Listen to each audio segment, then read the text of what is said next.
Shalom, selamat pagi Bapak Ibu Saudara sekalian yang dikasihi oleh Tuhan. Pagi hari ini kita kembali dalam acara sarapan pada hari ini.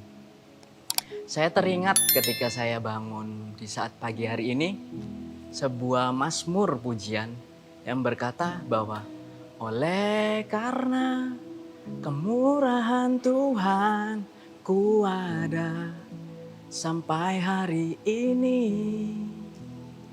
Di sini saya dikuatkan Bapak Ibu Saudara sekalian bahwa benar yang dikatakan Mazmur ini, kemurahan Tuhan itu membuat kita bisa sampai hari ini. Kita bisa hidup, kita bisa bernafas sampai detik hari ini. Kalau kita boleh membaca di dalam Google, di sana dikatakan bahwa kemurahan Tuhan itu adalah sebuah tindakan kebaikan di mana Tuhan Allah memelihara kehidupan kita.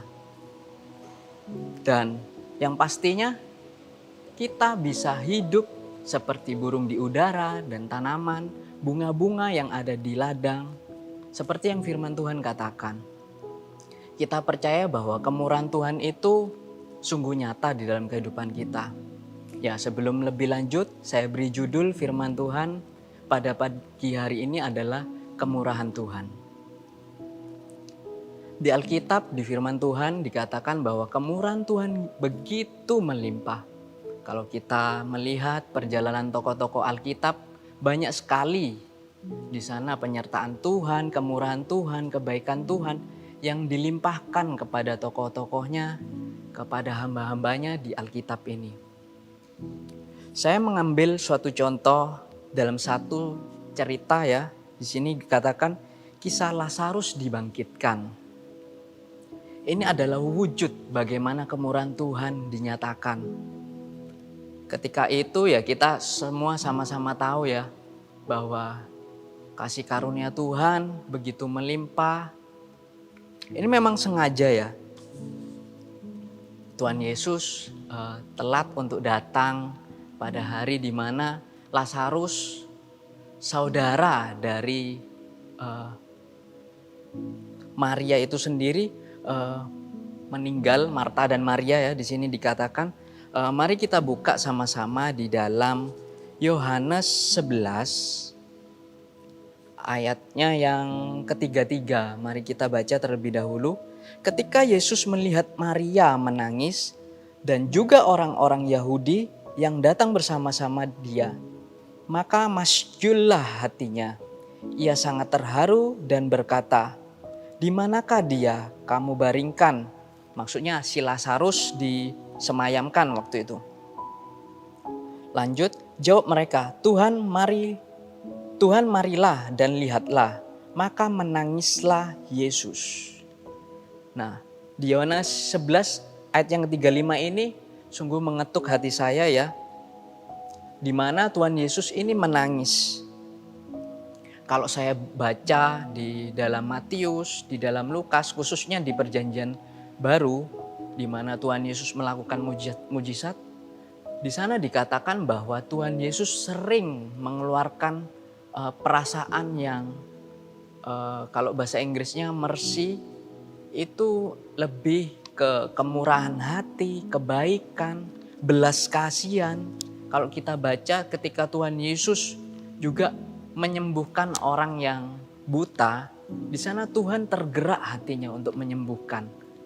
Juga ada di ketika Tuhan Yesus di atas perahu melihat banyak orang yang menantikan, maka tergeraklah hati Tuhan Yesus untuk turun dari atas perahu mendekati orang-orang yang ingin mendengarkan kabar kebenaran firman Tuhan.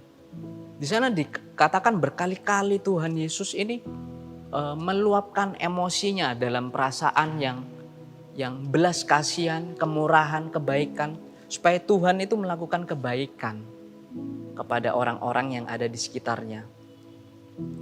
Saya terketuk di dalam Yohanes 11 ayat yang ke-35 ini, di mana kemurahan Tuhan ini dinyatakan ketika Tuhan mempunyai perasaan yang iba, belas kasihan, maka disitulah mujizat akan dinyatakan. Sama seperti kehidupan kita Bapak Ibu Saudara sekalian. Ketika kita berada di posisi pergumulan, titik terendah kita sekalipun, percayalah Tuhan masih mempunyai kemurahan atas kehidupan kita. Ketika kemurahan itu timbul, maka mujizat terjadi atas kehidupan kita. Singkat cerita, kita tahu bahwa di kisah Lazarus ini, Lazarus maka dibangkitkan oleh Tuhan Yesus.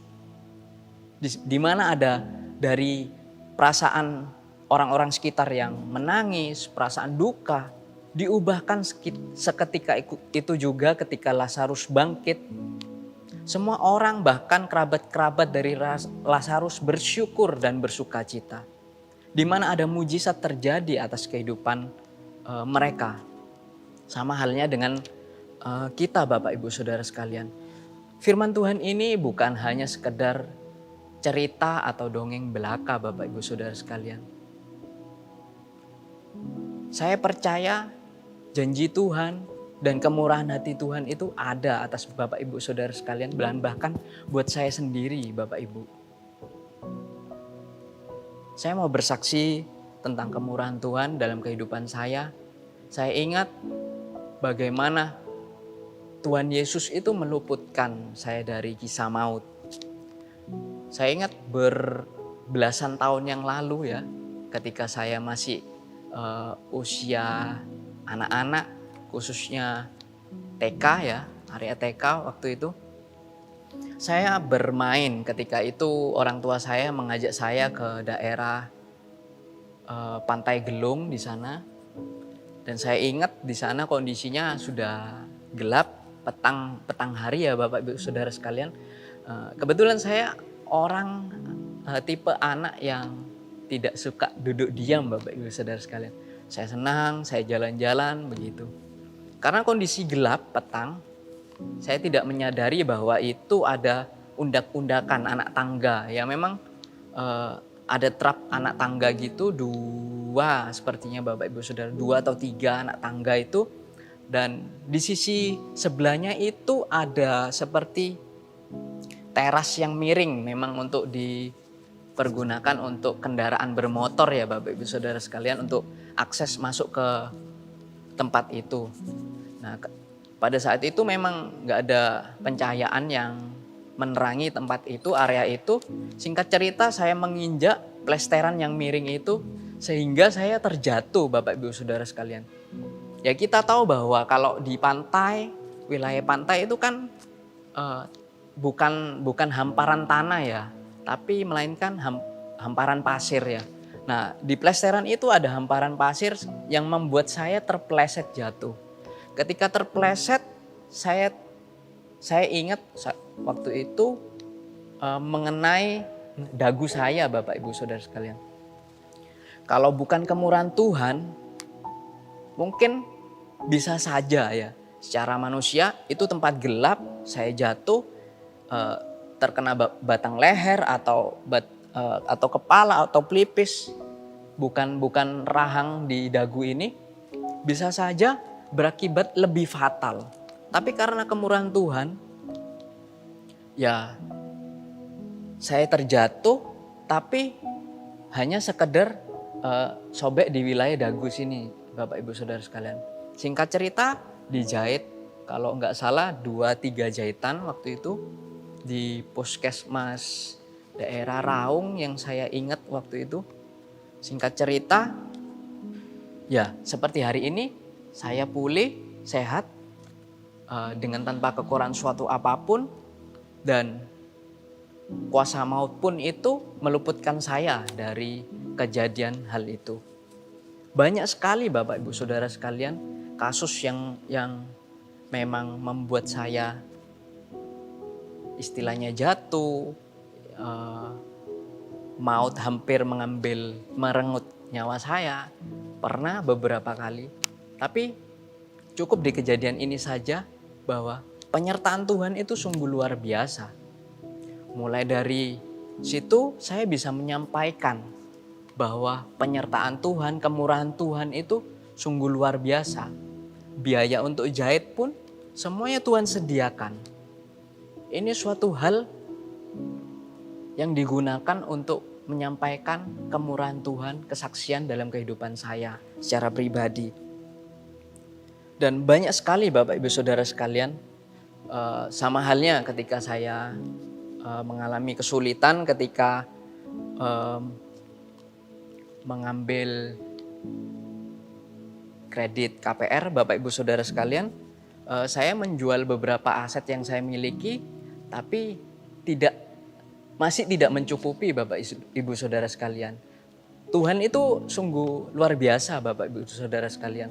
Memberikan saya hikmat untuk mengikuti suatu perlombaan ya di sosial media, membuat suatu video kreatif. Waktu itu saya ingat hanya 4 video yang dipilih di seluruh Indonesia ini Bapak Ibu Saudara sekalian. Saya rasa Tuhan itu menuntun saya memberikan hikmat bagaimana saya menyelesaikan video ini Bapak Ibu Saudara untuk menjadi peserta di ajang video kreatif ini. Saya bikin akhirnya seminggu kemudian saya dihubungi oleh tim kreatif tersebut dari event itu bahwa saya menjadi salah satu pemenang dalam 4 kategori video itu. Tapi saya di sini masih ada dorongan untuk mengikuti ajang perlombaan itu. Singkat cerita saya ajukan satu video lagi. Dan puji Tuhan Bapak Ibu Saudara sekalian. Oleh kemurahan Tuhan saya menjadi juara kembali Bapak Ibu Saudara. Bayangkan dari 4 video yang diajukan mereka untuk sebagai perlombaan. 2 video dari saya itu menang semua Bapak Ibu Saudara sekalian. Saya percaya ini sebuah kemurahan Tuhan yang diberikan kepada saya. Supaya apa? Saya bisa mencukupi kebutuhan dari DP KPR itu tadi Bapak Ibu Saudara sekalian. Ya puji Tuhan, saya bisa bersaksi dan menguatkan bagi Bapak Ibu Saudara sekalian. Apapun permasalahan kita, percayalah Tuhan itu selalu ada buat kita. Kemurahan Tuhan itu selalu dinyatakan atas kehidupan kita. Bangun pagi pada saat hari ini kita bernafas, kita memiliki badan yang sedemikian rupa, kita bisa beraktivitas, itu sebuah karunia Tuhan, kemurahan Tuhan atas hidup kita. Dan saya juga diingatkan sebuah lagu, di sini dikatakan bahwa hidup kita ini bukan kita saja yang melakukan hal-hal yang luar biasa itu, tapi di balik semuanya itu ada Tuhan. Dan ketika kita hidup, kita ini mempunyai tujuan yang mulia, yaitu menceritakan kisah-kisah yang kita alami dan menceritakan kebaikan-kebaikan Tuhan yang Tuhan nyatakan di dalam kehidupan kita. Jadi lagunya seperti ini. Now I'm alive to tell the story how I've overcome. It is goodness and mercy and the power of His blood. I'm so glad that my freedom wasn't based on what I've done. It is goodness and mercy and the power of His blood. Nah ini kuasanya Tuhan ini sungguh tak terbatas. Ketika kemurahan Tuhan dinyatakan, mujizat pasti terjadi dalam kehidupan kita Bapak Ibu Saudara sekalian.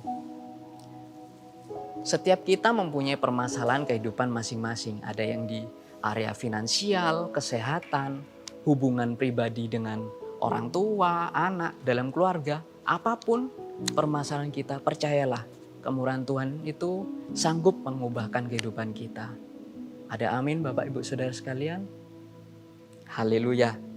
Ya, sekian renungan pada pagi hari ini. Biarlah renungan pada pagi hari ini menyempurnakan kehidupan kita di dalam Yohanes 11 ayat yang ke-35 tadi, bahwa Tuhan Yesus itu mampu mengubahkan segala sesuatunya melalui kemurahan hatinya. Sekian, selamat beraktivitas. Tuhan Yesus